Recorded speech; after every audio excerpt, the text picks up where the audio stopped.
You don't have to go and do the battle. You can win the battle before you go to the battle. कैसे? अपने मुंह के वचनों के द्वारा. मुंह खोलो और घोषणा करो अपने शरीर के ऊपर. अपने शरीर को बोलो मेरा शरीर ब्लेस्ड है. परमेश्वर कहता है I will bless you with a long life. कभी कमी घटी को नहीं देखोगे यीशु के नाम में. आपके हाथ कभी उधार लेने के लिए नहीं बढ़ेंगे, मगर जातियों को उधार देने के लिए बढ़ेंगे यीशु के नाम में. इस समय विश्वास करो कि आप परमेश्वर के उस सदा बहते हुए झरने के नीचे खड़े हो. Continual supply is your portion. आप उस पेड़ के समान हो जो बहती हुई नदियों के साइड में रोपा गया है. सो आपका एक हिस्सा है.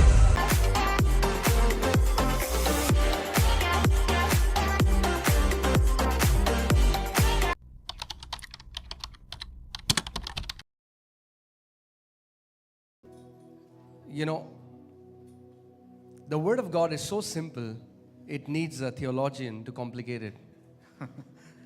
परमेश्वर का वचन इतना सरल है कि एक थियोलॉजी करने वाले को उसको मुश्किल करना पड़ जाता है. It's simple. परमेश्वर का Come on, वचन tell your बहुत neighbor, सरल है. say neighbor, it's simple. अपने पड़ोसी से कहें परमेश्वर का वचन सरल है. Amen. Because you would see so many people, so many Christians, I'm talking about believers right now, they're trying to hit and miss, do everything and see, let's see what works. हम विश्वासियों की बात करते हैं तो हम देखते हैं कि वो निशाने पे तीर मारने की कोशिश करते हैं. वो सब कुछ प्रयत्न करते हैं और देखना चाहते हैं कि क्या काम कर देता है. So let me try everything. मुझे सब कुछ प्रयत्न करने दो. Let me try fasting.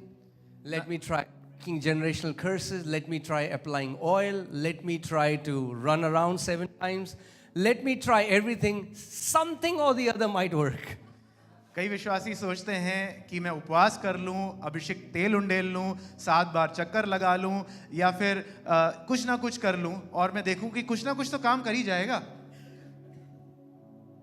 And they do not understand why there are some people who are flourishing and there are some believers, their life, it's a mystery to them. Why doesn't any good thing happen to us? और ऐसे विश्वासी जो सब कुछ प्रयत्न करने की कोशिश करते हैं वो ये नहीं समझ पाते कि क्यों कुछ विश्वासी समृद्धि में चलते हैं और बाकी सब जो हैं चूके हुए हैं निशाने से. I want to tell you that if you will apply what I'm about to tell you, मैं आपको ये बताना चाहता हूँ कि आज का वचन अगर आप अपने जीवन में लागू करें, कार्यशील there is not one person who will not have fruits in their life. 1% भी ऐसी संभावना नहीं है कि आपके जीवन में उसके फल ना आए. Amen. Amen? Amen. See,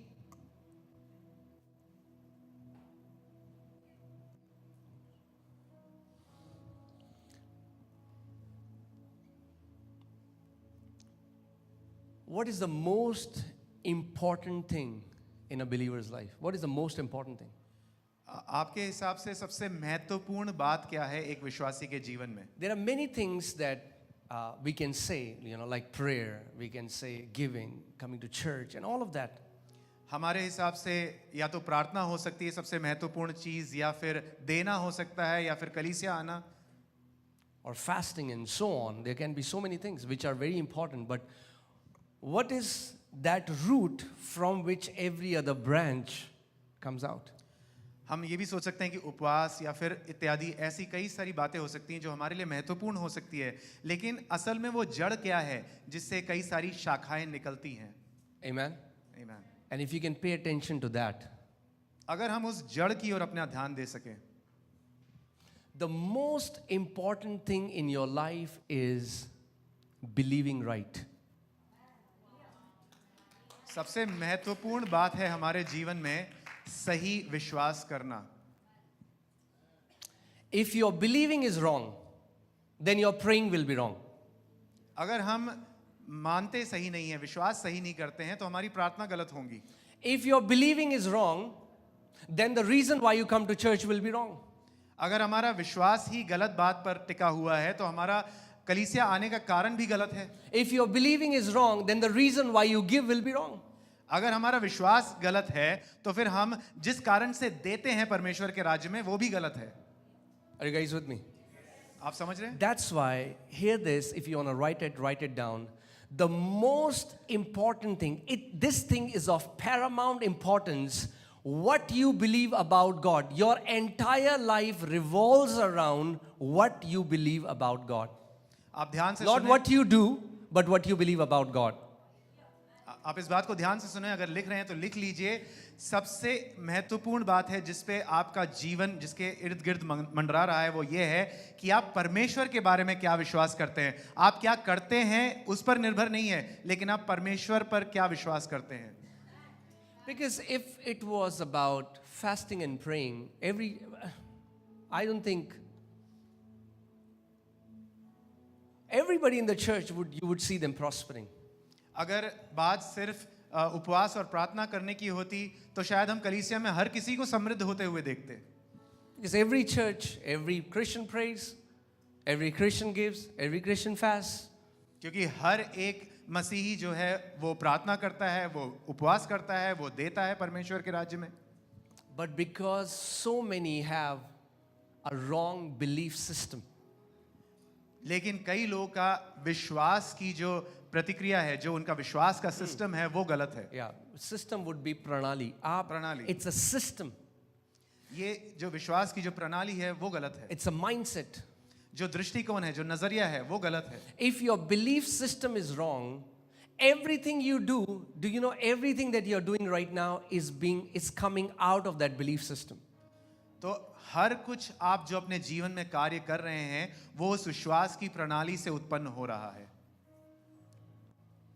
And that's why there are many, I mean, like, if you hear the people say, okay, Pastor, what should I do that I will get out of my debts? कई लोग आते हैं कहते हैं, pastor जी मैं ऐसा क्या करूं जिससे मैं अपने कर्जे से बाहर निकल सकूं. Give me a 3-step formula. मुझे 3 ऐसे कदम बताओ जो मैं करूं और कर्जे Give से me बाहर. the secret ingredient. वो मुझे रहस्य बता दो जिससे मैं कर्जे Give से me बाहर. the anointing oil.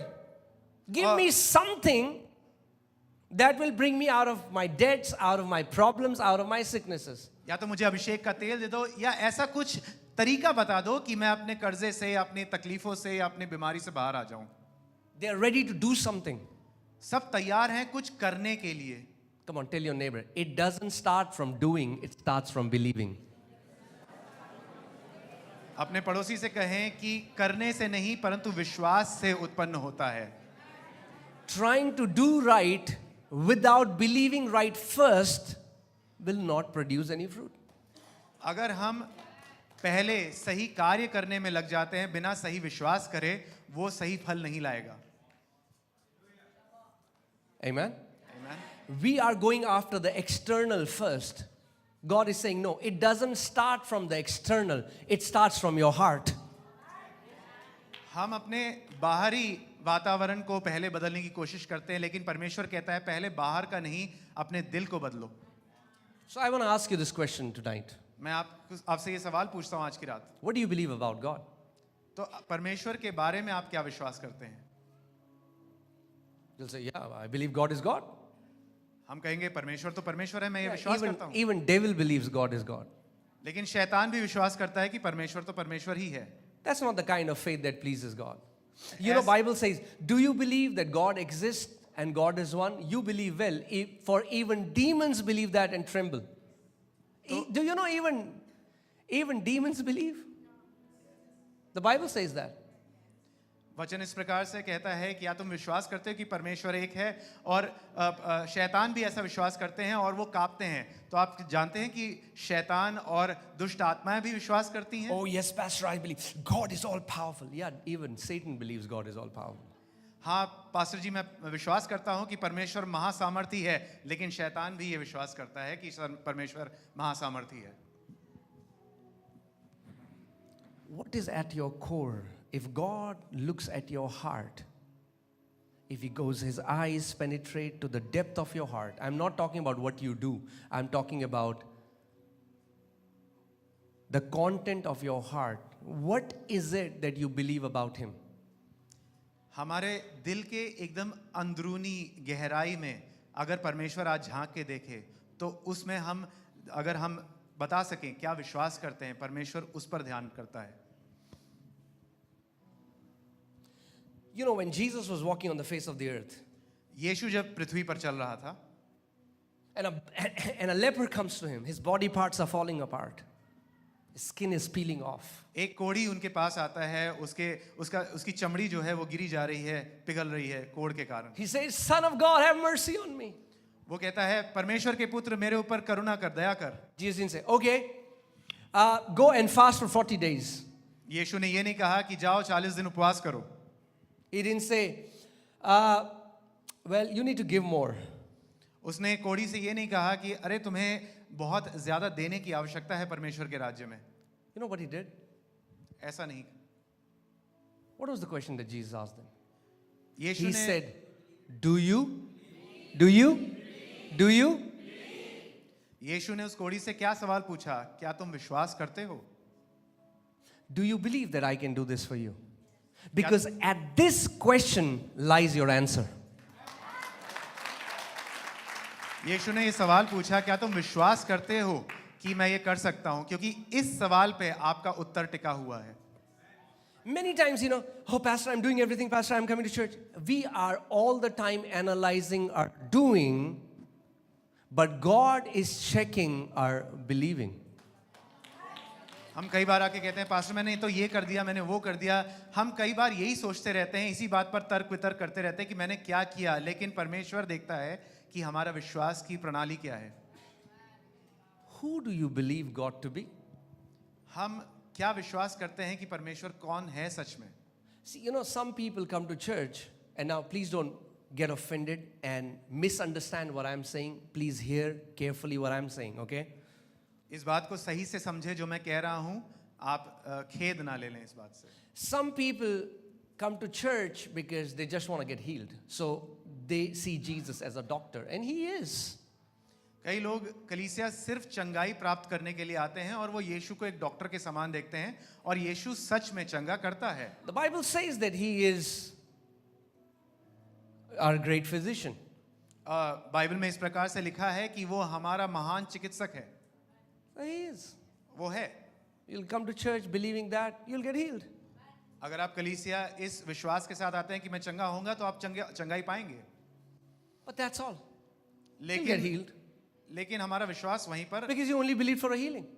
क्योंकि हमने सिर्फ चंगाई के लिए विश्वास किया तो वहीं पर हमारी विश्वास की प्रणाली रुक जाती है। Some people come to Jesus as an immigration officer. I need a visa to go to Canada or Australia or wherever. And they sometimes they get a visa, But that's all that God is for them. Somebody who gives them a visa, or somebody who gives them a healing, or somebody who gives them a job. Who do you believe that Jesus is for you? Not who he is, but who do you believe? Because what you believe about Jesus, he is that for you. तो कई लोग यीशु के पास एक immigration officer के समान आते हैं कि वो उससे वीज़ा पालें ताकि वो यूएस या कनाडा जा सकें। कई लोग उसके पास नौकरी के लिए आते हैं, अपनी चंगाई के लिए आते हैं। तो हम किस बात में सच में विश्वास करते हैं? वो सच में है कौन? क्या इस बात पर विश्वास करते हैं या हमारे जीवन में कुछ हो जाए इसलिए विश्वास करते हैं?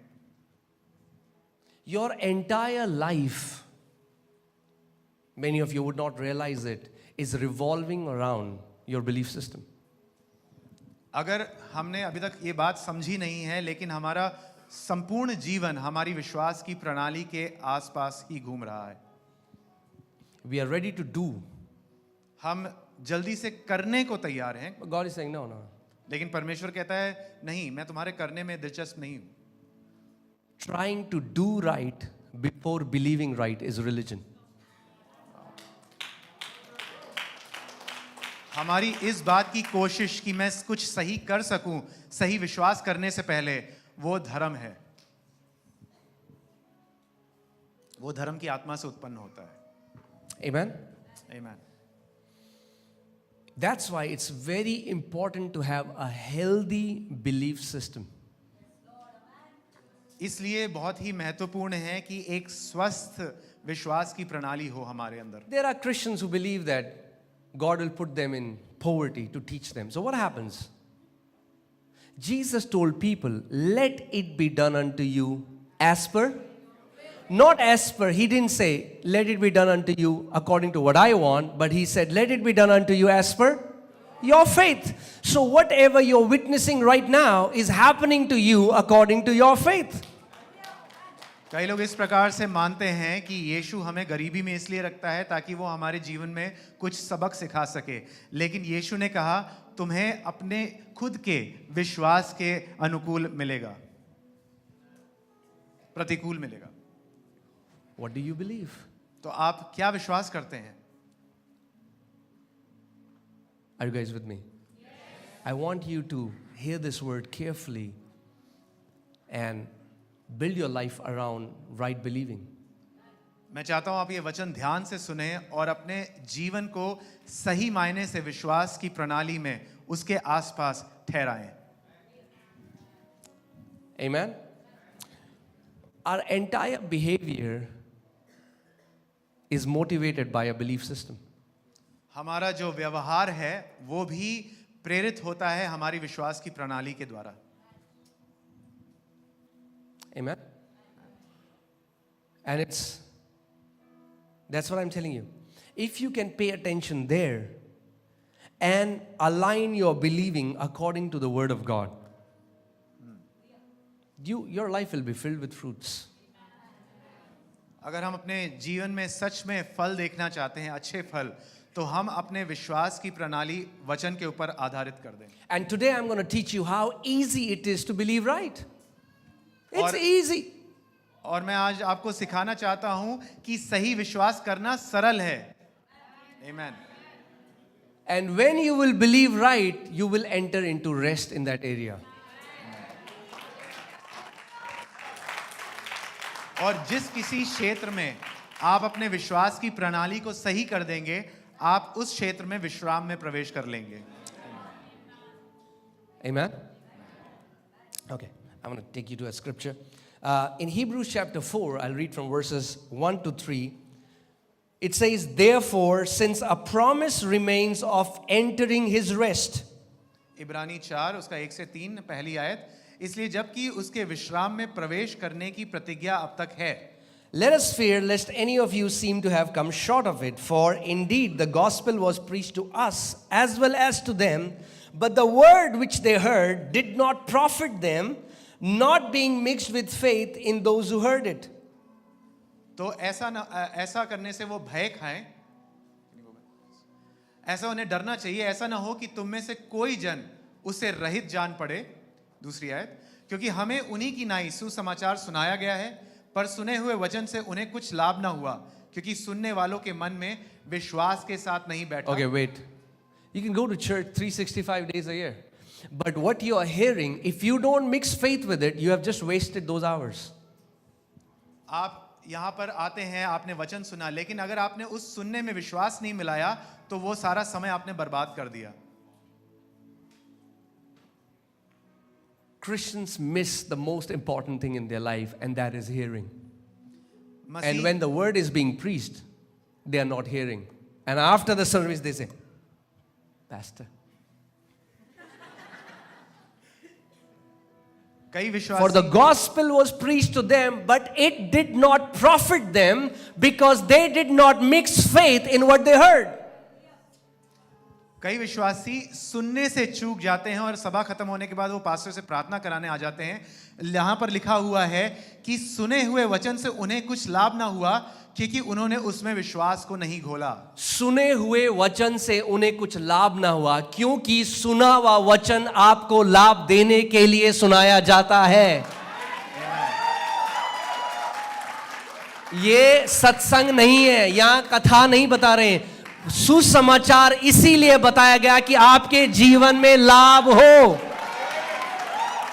The word that they heard did not profit them. The word that is being preached here and that is being taught here is for your profit. This is not a place for satsang or for any kind of other message, but the word of God is for your benefit, for your profit. Amen? Amen. That means every time you come to a service and you hear intently and mix faith with what you heard, you have gone back with something more than when you came in.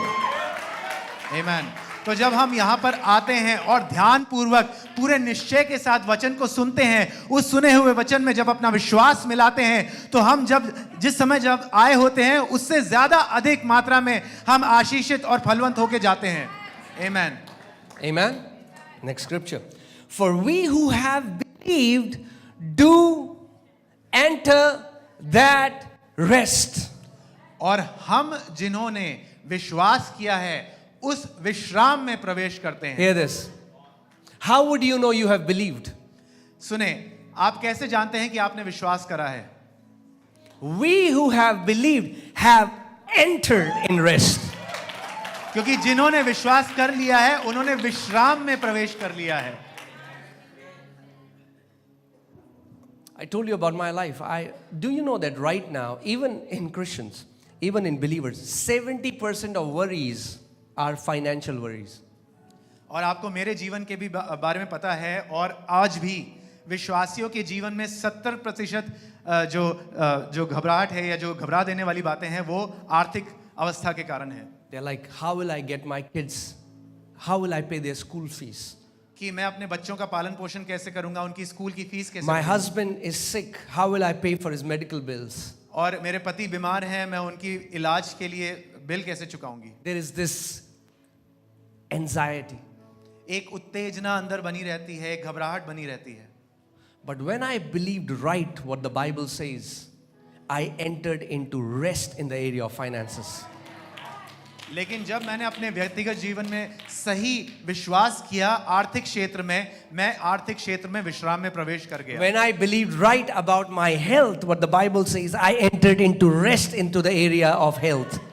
जब मैंने अपने स्वास्थ्य के बारे में सही विश्वास किया जो परमेश्वर का वचन कहता है, मैं अपने स्वास्थ्य के क्षेत्र में विश्राम में प्रवेश कर गया।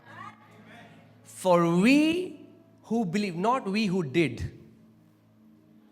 we who believe. It's not your doing that makes you enter into the rest. It's your believing that makes you enter in the rest. यहाँ इस प्रकार से नहीं लिखा हुआ है कि उन्होंने जो किया उससे वो विश्राम में प्रवेश किए, नहीं, ऐसा नहीं लिखा है। यहाँ लिखा है कि जिन्होंने विश्वास किया है वो उस क्षेत्र में विश्राम में प्रवेश कर गए। You know, so many times I would have people come to me and they say, Pastor, God doesn't hear my prayer. I pray, I'm fasting, I'm praying. God doesn't hear my prayer. Would you pray for me? What is going to happen? They will never have their prayers answered. Why? Because their believing is wrong. कई लोग मेरे पास आकर इस प्रकार से कहते हैं, pastor जी मैंने बहुत प्रार्थना की, उपवास की, मैं प्रार्थना करता रहता हूँ लेकिन मेरी प्रार्थना का उत्तर नहीं मिल रहा है। वो मेरे पास आते हैं, लेकिन क्या होता है उनका, क्योंकि विश्वास की प्रणाली गलत है इसलिए उनके जीवन में फल नहीं आ रहा, उस प्रार्थना का उत्तर नहीं आ रहा। Because know this, you have to know this, that God has to answer you according to your believing. आपको ये बात समझनी जरूरी है कि परमेश्वर का उत्तर आपके विश्वास के अनुसार ही आता है। And hear this, God will never ever override your believing, your free will. If He could do that, then nobody had to believe in Jesus, right? Why does the Bible say believe in Jesus to be saved? If God can override your believing, everybody would be saved right now. तो परमेश्वर कभी आपकी सुइच्छा के परे काम नहीं करेगा, वो आपकी सुइच्छा से अलग काम नहीं करेगा। अगर ऐसा होता तो हमें यीशु की जरूरत ही क्या थी, लेकिन परमेश्वर हमारी इच्छा के अनुसार ही और हमारे विश्वास के अनुसार ही काम करता है। ओ पास्टर जी प्रार्थना कर दो, हमारे काम जब बनते होते हैं ना, बस बनते बस लास्ट मोमेंट में बिगड़ जाते हैं। What happens? Now every time there is something good coming to their life, it will happen to them according to their believing. Oh Pastor ji, please pray for us. Our work was just about to be finished but it was stopped, and according to their belief system, उनके विश्वास के अनुसार ही उनके जीवन में वैसा होता रहेगा। So they say, what, we don't know what is happening. क्या reason है? प्रभु कहेगा reason तू है. You are the reason of your delays, not Satan. लोग आके कहते हैं कि क्या कारण है, हमारी प्रार्थनाओं का उत्तर क्यों नहीं मिल रहा है? परमेश्वर कहता है प्रभु दिखा मैं फास्टिंग कर रहा हूं, और फिर आपको सपने में दिख रही है अपनी फोटो। ये है reason.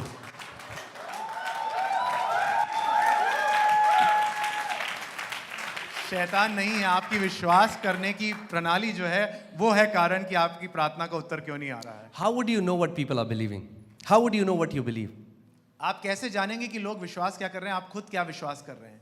The Bible says, out of the abundance of heart, mouth speaks. So, when you're not conscious of what you are saying, hear what you say. परमेश्वर का वचन ये प्रमाण देता है कि हमारी दिल की बहुतायत से हमारा मुंह बोलता है। तो अगर हम इस बात पे ध्यान नहीं देते हैं कि हम क्या बोल रहे हैं, तो हमें सुनना चाहिए कि हम क्या बोल रहे हैं। I'm not saying hear you when you are in church. Oh, God is good. All the time. वहाँ तो सब गाते हैं God is good. मैं ये नहीं कह रहा कि जब आप कलीसिया आते हैं तब आप ध्यान से सुने कि आप क्या कह रहे हैं, क्योंकि यहाँ तो सब कहते हैं परमेश्वर भला है। I'm saying from Monday till Saturday. मैं What do you say? Because that reveals the belief system of your heart. मैं कलीसिया के बाहर की बात कर रहा हूँ, सोमवार से शुक्रवार की। तब आप ध्यान से सुने कि आप खुद से क्या बोल रहे हैं, आपने मुंह से क्या बोल रहे हैं, क्योंकि वो बताता है कि आपके दिल की गहराई में क्या है। Think about this.